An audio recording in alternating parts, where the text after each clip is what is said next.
everybody, and welcome back to another hobby cheating video. And today we're going to talk about ice bases.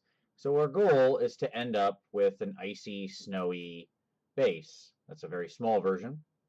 We're going to make much bigger ones. Specifically, we're going for my Chaos Knights of Tzeentch here. This will be the second group that I've done on these bases. And so we're going to walk you through making this base. Now, there is a lot of steps to this, so I'm going to have to, and it takes a lot of time in between. So we're going to cut several times and things like that throughout the video, just to tell you up front. But where do we begin? Well, for my Chaos Knights, I chose these bases. These are the 75mm by 46mm ovals. I like these. They're kind of big for Knights, but you can see if I set the old base on top of it, you can see just how much bigger it is. But I like that for Chaos Knights. These guys are 3-wound models. They're pretty beefy. I feel like they should have a nice base. Plus, it gives us some more room to play around with for scenery. Okay, so I've set out here the important components for the first piece. So, what are our important components? Well, we've got the base, and then we've got this, another secret weapon in the basing arsenal. What is this? This is just some of the plastic of like a package that something came in that I bought, like a clam pack or something like that. And what I did is I cut it to be roughly covering the base. Now you notice there's, a tiny bit of hangover here or there. That's okay, we'll line it up in a minute. What I'm going to do is just glue this down. And I'm just going to use like some super glue for that, no big deal, doesn't need to be anything great. And then I'm going to put a rock, some handy dandy cork, on top of it. And the reason that I have this pony here is because we want to make sure that the pony will be able to fit on there. So like looking at that, I'd see, for this guy, I'm going to need to flip that over. And then there you go. I can see, okay, yep, his hooves will fit perfectly on there. He's already been pre-pinned. I don't know if you can see that there. There you go. So his foot has a little pin in it. You notice he's just blue tacked to the base. So what are we going to do? We're going to use some super glue to glue the plastic down, and then we're going to put this piece of cork on top of this to be a little chunk of ice emerging from the greater ice flow or ice lake is what we're aiming here for this. So we're actually aiming for sheets of ice. Now, why am I using this plastic? Well, because these bases have a natural texture to them, as I'm sure you've noticed before. And I think that's their sort of attempt to let you just basically go use the bases as ground, but I don't like that. In either case, we need to smooth it out. To do that, we need a perfectly smooth, flat surface to make this as the basis for this ice. And so what we're going to do is put down a little sheet of this plastic, and bada boom, we'll get a perfectly smooth surface. I'll pause here for a moment to say that this is a really great trick if you ever need to do liquid of any kind, even if you're not using still water, as I pointed out in my last video. You can, if you're just doing a little puddle, you can cut a small chunk of this, put this onto the base, and then just layer it with a translucent paint of several different colors. You could paint this a very dark green, and then sort of do some layers on it with like some Nurgle's Rot or something, which is a very glistening paint, to get the effect of sort of swampy, gross water if you're doing something nurgly, or just, somebody who's in a gross swamp. So this plastic can be used anytime you need to make little water effects. In this case, we're going to go farther than that, but this is a good beginning. So I'm going to do that, and then we'll come back with the next step. Okay, so we've got our 5 bases here now. You'll see they all have a little rock for the ponies to stand on, and we've got our plastic cut and glued down for each of them. We can see that. So now that's nice and smooth. That'll be an excellent base to work from for our eventual ice lake. And then we've got this. But next up, we need to get some cork. As it sits right now, it doesn't really look much like ice. So we need to get it more icy. And for that, we're actually going to use this little guy right here, which is one of the newer Citadel technical paints, Martian Iron Earth. So this is a crackle paint. There's a couple other things out there that do this. This one I just happen to have and like. It gives me about the right size cracks. They made another one called, there was another one they made that was actually like an earth crack that was more brown. So there's a couple different ones of these out there, just even in Citadel, but then there's also, you can just go to the hardware store and get crackle paint, which is white, and that would be fine. Anything like that would work. Vallejo makes a crackle medium. So there's plenty of options out there. In this case, we're going to go ahead and use this. So we're not going to do all these right here on camera, but we'll pick one. So what am I going to do here? Well, we're going to shake that up first, because even though it's very, and that's what it looks like inside. This is obviously supposed to be used to make Mars, because I think it's for like the Martian expansion for 40K. I don't know the name of the people, but whatever. Because I don't know 40K lore well enough, but it's something about the machine cult. Anyways, we're going to take this, and we're going to spread it down on here. Now, the key to any of these crackle paints is that you've got to have a bunch of it. It's got to be on pretty thick, because the paint itself shrinks up and cracks. So the more you use, the more and bigger cracks you get. You can use that to your advantage, because that also means you can spread it thin if you just want there to be small little cracks in it, or you can pile it on real thick. So I actually kind of go for a little bit of a different variance, and you can see there when I turn it that there's variance in the thickness, and that's good. Now we're also going to take a little, we're going to kind of go down the sides here to cover, just to create some cracks on the edges some, because again, ice doesn't actually look tremendously like rocks. So we're just going to use little bits here on the edges, no big deal. By the way, I'm just using some old garbage paintbrush that's literally dead for this. Don't use your nice paintbrushes. It should go without saying that whenever you're messing around with these basically mud sort of textured paints, don't go too far. Now the next thing we're going to do is we're going to go ahead and take some of it, and we're going to actually go down here onto the plastic, onto the base, because what I want to simulate here is some cracks in what will eventually be this ice as well, okay? And so we're going to put, you see I put just a little bit there onto the plastic, and then you can just pick like a nice second location, whatever you like. I'm just going to put a little dollop out here, okay? And so this is going to give us an area out here where when this shrinks up and cracks, it's going to look like the ice itself is cracking.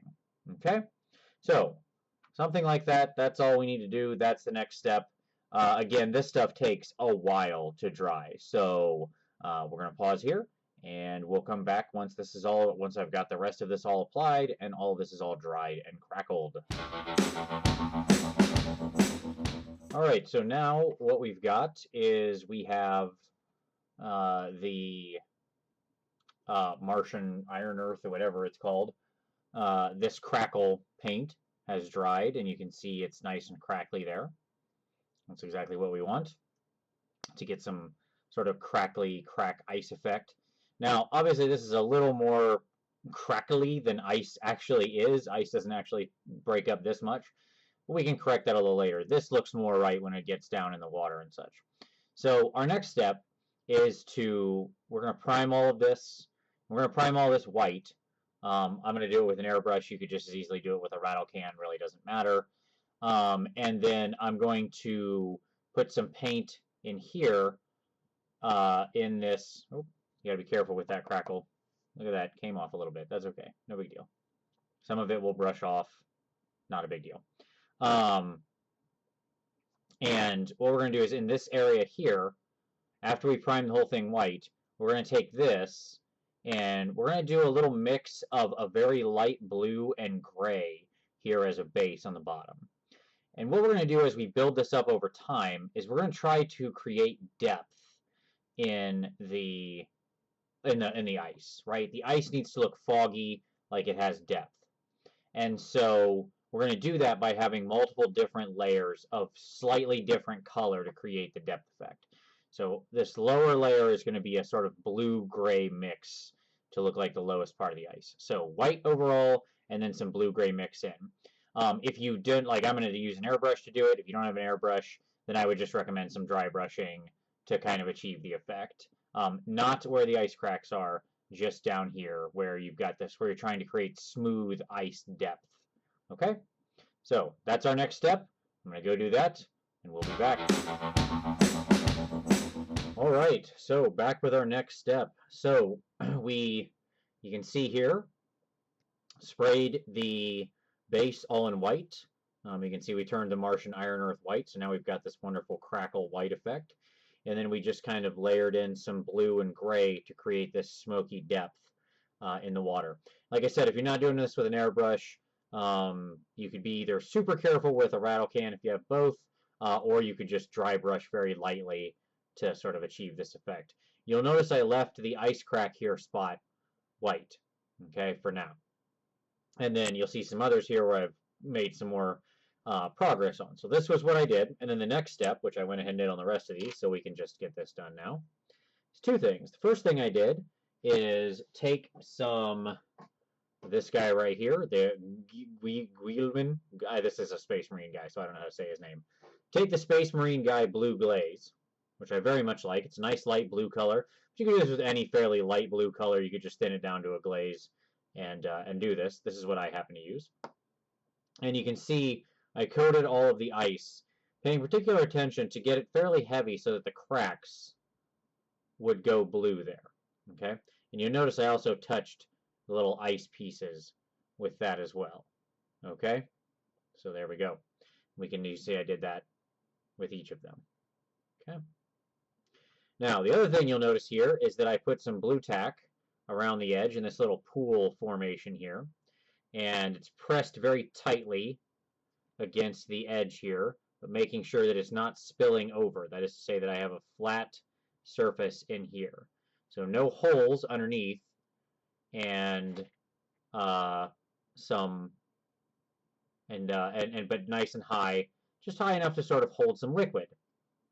Because our next step, we'll put this one to the side for the moment, our next step is going to be to take some of our realistic water, there you go, some of our Woodland Scenics realistic water, and I've already put some down in my palette here, and I am just going to go ahead and I want to color that just a little. I don't want to quite be with clear water here at this first step, okay? So I'm actually going to try to use like you can use anything you want your ice to be. You could use a little gray. You could use blues of various kinds. It's really fine. You can kind of do whatever you want. There's lots of different ways you could color this. What I'm going to happen to use here is some Minotaur Ghost Tint Plasma Fluid, which I really love as a color. And what I'm going to do is just literally put just one drop of that in there. That's all you need, because it's, you know, going to be pretty thick as the way that color is. And we don't want this to be completely turned that color. We want it fairly light. And you can see just how blue it made this just with one little touch. And that's a completely full little thing on my palette there. So we're going to mix it up nice and well. And again, just using our little stirring sticks, my favorite tools. And once it's nice and stirred and seemingly the same color throughout, just mix, mix, mix. Gotta really stir it in there, because that plasma fluid obviously isn't going to want to, whatever you put in there isn't, this isn't a real, it's not like water or something. It's not just going to naturally spread itself out. You really got to do it manually. So once we've got that all nice and mixed, okay, we'll wipe that off. Then what I'm going to do is I'm going to take my base here that's been already covered and has my little thing around it. I'm going to set it down, and we're going to draw up some of that liquid, and I'm just going to go real careful, just kind of fill the space. You'll notice I'm not being aggressive with this, just doing it very carefully to get a nice, now it's going to, obviously it's liquid, so it's going to flow out some to kind of fill it, but I'm just going to keep going there and kind of fill up everything around that. Okay. I'm going to make sure if there's any bubbles, we just pop them right now. No big deal. Okay. And we're going to keep going. Just fill in all this blank space down here. We want a very thin layer at this point. We're not looking to fill up the whole ice. We just want a nice thin layer of this. And you see, I'll just kind of turn that there. I don't want to totally cover up the bottom. We still want some of that color to bleed through, and I don't want it to run over my little chips here, my little ice chips that I have right here. And we want some spots where it's not quite as dark, you know, that kind of thing. So we're just going to kind of do that.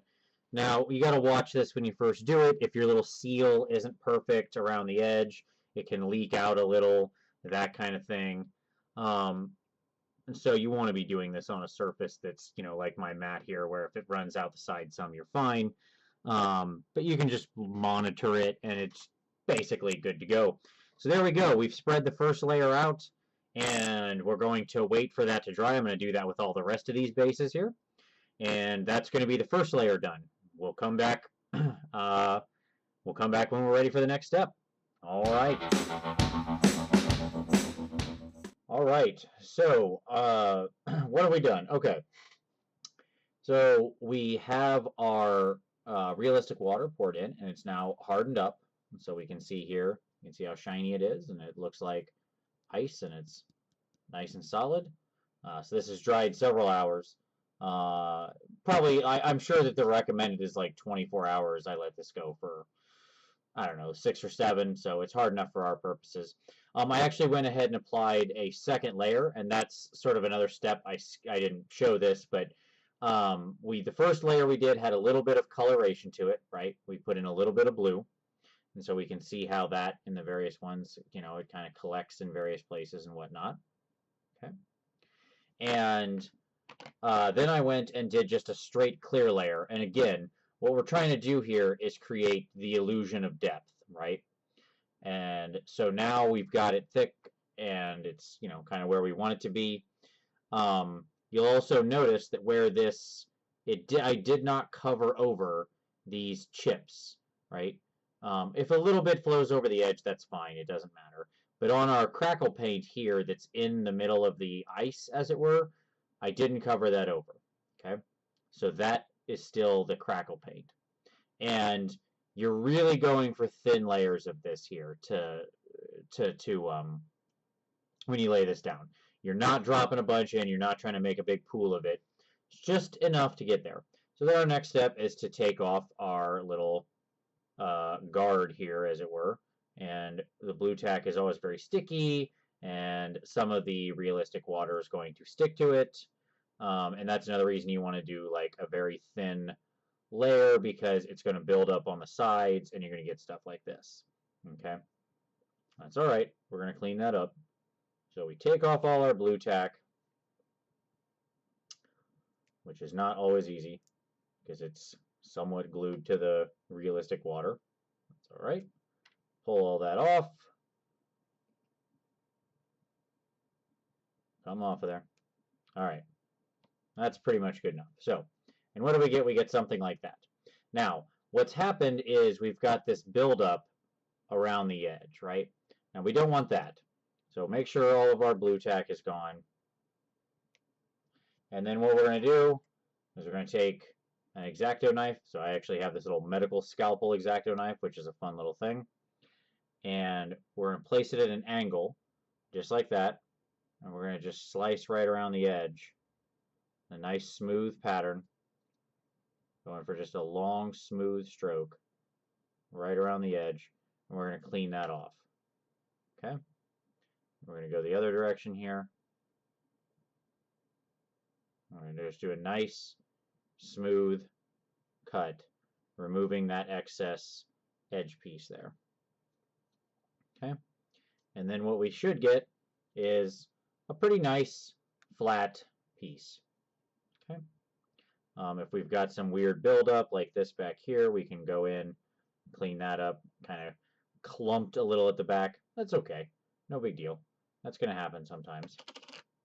That's all right. And so there we go. That's what we get. Right? Now, you can keep shaving that out just a little bit. You just want to, just don't try to gut it all at once. You still got a little bit of buildup. You can go back. You just remove a little bit at a time. You want a very sharp X-Acto knife for this because you don't want to actually pull too much away. You just want to be nice and smooth with your cut there, okay? So we can just clean a little bit there, and we're just going to make it smooth. We'll do it a little bit more over here. There we go. Okay. So our next step is to finish with all the rest of these. I'm going to take all the rest of the blue tack off, smooth out all the edges, and then what we're going to do is up here. So one thing I did is when I put on some of these drops in here, I also spread some drops up top on this ice, okay? So intermittently, I would just put a drop or two up top. And what I'm doing there is actually smoothing away some of these cracks because I don't want the ice to be quite as cracked as it is here to base with the crackle paint. So I just smoothed a little bit of the ice on top. Also gives it a nice sheen, helps to hold the crackle paint in place. I'm not covering the whole thing. I'm just putting some drops or two up here in certain places where I want to create more smoothness instead of just solid nothing but cracks, right? So you can kind of see, we get it right in the right light there. You see this reflection right here in the middle? Yeah. So what I kind of did is just right in there, right in this area, we put some drops of the same realistic water up here as I was dropping it around. Okay? So now what we're going to do is we're going to take some white and we're going to dry brush all of this. And we're going to dry brush this piece down here that's in the ice. And then when I come back, we're going to do some cracks in the ice with that same white paint. So I'm going to get to peeling all this off and getting it even. I like to keep trying to fix my color variation based on how much blue gets in here. We're going to dry brush all this. We'll come back. We'll do the cracks in the ice. We're getting toward the end now. All right. So we'll see you in just a minute. All right. So as you can see, we've got all the bases cleaned up here.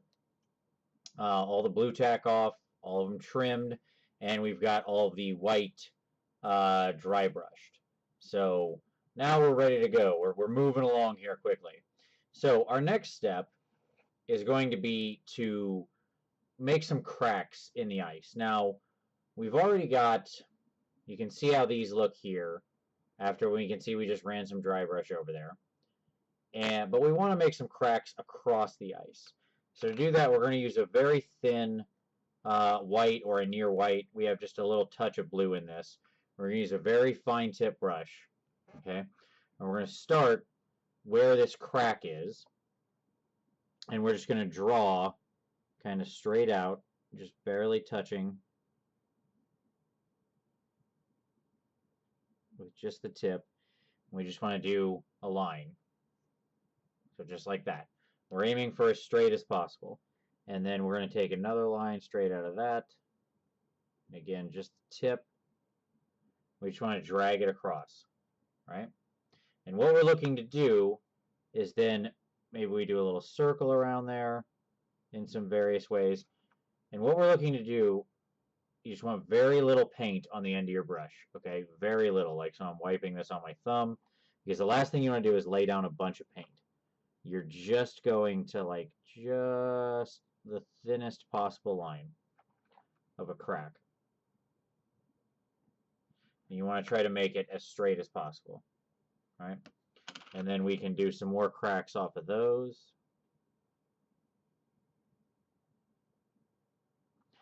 You can do little circles and such if you want to simulate more of the spider crack. Just kind of have those in there. You can see up here what I'm doing right in here, right? And so we just kind of keep going and keep doing these little cracks running out from our main crack here. So we just kind of run it out. Again, we're just touching the tip. Nice, easy strokes here. And you just kind of, the key is to just be fairly random with it, right? Now we're going to cover part of this up later with snow. So if it doesn't look exactly perfect, that's okay. You're going to cover part of this up. If you mess something up, if a stroke of paint gets too thick, that's okay. Don't worry about it. The beautiful part about that snow is that in the end, it's going to cover up any mistakes you make. As long as you don't make too many, you'll be all right. So you just kind of run them across each other here, right? And so you just kind of make a bunch of little cracks in the ice until you're comfortable with the number you got. Make sure that you kind of touch all the areas, that you got little cracks everywhere. All right, so we gotta kind of touch all the elements of the base. You just have a bunch of different cracks. The key is they should always either terminate in the end or into another crack. Don't just let them kind of peter out to nowhere. If you want to do little spider cracks, you can do that too.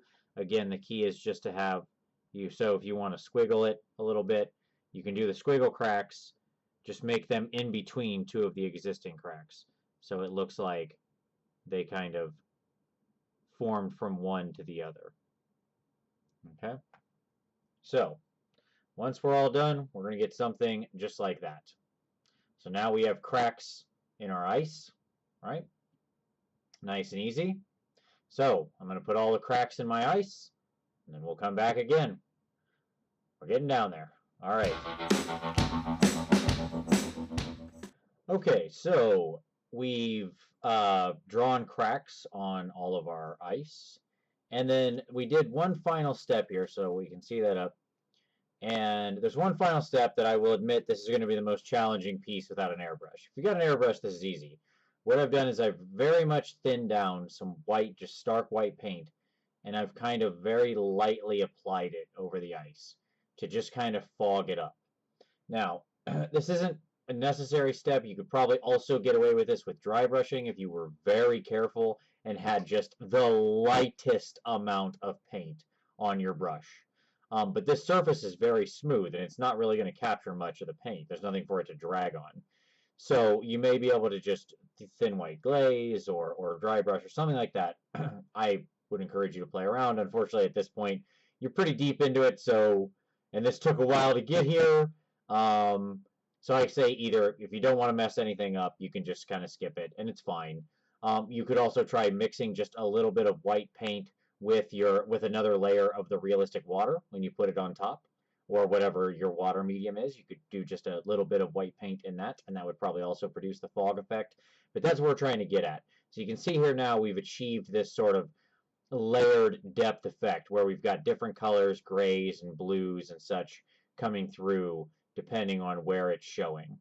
And we've done that by just repeatedly layering out. We had the base color of the blue-gray, if you remember, going over the white primer. Then we added a little bit of a darker blue to the first layer of water. Then we did a clear layer to just add some thickness. And now we've just done a light airbrush of this. So this is the kind of thing that you can't rattle can. You have to either have an airbrush, or like I said, you could probably try to mix just a little white paint with your second, or even just do a third layer maybe with a little white, or the second layer with white and then a third layer clear, something like that. All of those would be possible, and I'm sure produce similar effects. And so you can see how we did the cracks around here, and by doing that light thin layer over it, it kind of smooths those out. And the only other small thing I did is I just went ahead and grayed out the edge of the base, of course, just to get that nice and clean. And now they are ready for the final step, which is to put snow on them. And so I always like to actually put the mini on first. That way I know where their feet are going to be, and I'm not trying to shove them down through the snow. So what I'm going to do is I'm going to go ahead and do all of that. I'm going to put my minis on. I'm going to put the snow on. And when I come back, we'll see the final product. But putting on the snow is exactly what you saw in Hobby Cheating 03. There's nothing secret or sneaky about that. We're just going to do the same thing when we spread the snow around. So we'll put these knights on here. We'll drop some of the snow on using the same technique we did in that video, and they'll be done. And that's it. So we'll come back. I'll show you the final product, and we'll call it a day. All right, so we are all done. All of the knights are complete. All the bases are done. Let's take a look and see what we ended up with. So we can see here, let's ignore the night for a moment. You can see we got the snow spread around on the base, covers up some of the cracks, and that's fine. We kind of, have it touching wherever we had the snow crack, that kind of thing. Try to catch the snow around the edges where it would build, that kind of thing. So there we go. That unit completed. The ice bases all done. Now, one thing I want to mention here at the end is I did these just as sort of straight ice lake, but obviously you could also have things frozen in here. So if you had like skulls or swords we wanted sticking up out or anything like that, that can also help create the illusion of depth. Part of the key if you're going to do that is to often shave off the bottom of the thing. So if you're going to take the sword, you don't stick it, you put it way down so it looks like it's going down deeper. If you take the skull, you maybe sand off part of the bottom so you can get it down there, and then you build up the liquid around it. The point where you would want to put stuff like that into here, into the ice, is at the point where you've put down the little plastic sheet from the first step, and then you sort of glue those directly on top of that. And you prime over top of the whole thing. You spray your color around it or paint your color around it or whatever, and then you start pouring the liquid around it. So it should be poking out of whatever out of the realistic water effect. Okay. All right. So there we go. 5 completed little knights ready to go with their ice bases all set. So hope you enjoy this. Hope it's very useful for you. And here in just a moment, you're going to see sort of a screen that shows you all the steps that I went through just in kind of bullet point form. Hopefully that helps just kind of remind you, because I know this is very long. These bases do take a while to make, that is to say time-wise, just because there's a lot of dry time in this. The Martian iron earth takes a while to dry. The realistic water in multiple layers takes a while to dry. So all this, they can take a long time to make, even though it's not a lot of effort and actual work. That is to say, no single step is really honestly more than 5 or 10 minutes of work, tops. So all told, making these bases was probably, maybe an hour of effort, maybe. That's probably being very generous. But obviously getting, that hour was spread out over probably 18 to 24 hours. So at any rate, hope you enjoy, hope you make some fun ice bases of your own, and as always, we'll see you next time.